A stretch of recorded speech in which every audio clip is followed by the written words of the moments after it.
来看今仔股市哦，新年头一天开盘，虽然一开始是起，也毋过伫 AI 概念股、顶电子股表现了无介好哦。大盘最后是落上8点，指数嘛落破17900点，是收伫17853点。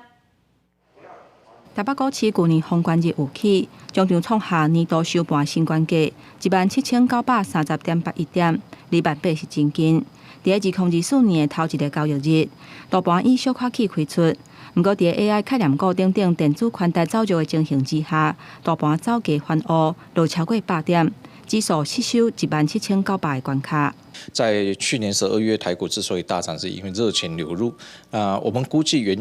月份的话呢，台币还会持续的这个升值，所以资金的行情，我认为还是会在元月份来。这个稍望这个台股的一个走势。分析师表示，去年台股规年已经起3793.12点，不过早盘伫个获利未压的情形之下有回转来，而且后礼拜国内就要举行总统大选，不确定因素加悬，互市场加向观察的趋势。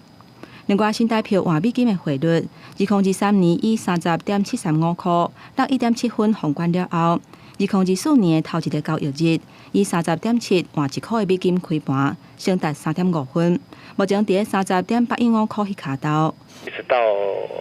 惯性的农历年前的话，都是台币资金需求的高峰期，所以很多外币的话都会解回来，所以应该到农历年前的话，1月的一整个月来讲，还是应该是偏向易升难贬的格局。外汇分析师认为讲，为过去的经验分析，每一年的12月甲新正进前，新台币换美金的汇价通常拢呈现加悬的几率较悬。主要反映厂商年尾做销，还有新正进前新台币资金的需求。若春节假期了后，敢会进一步加悬？关键要是伫美国联准会政策的变化，要爱密切注意。记者综合报道。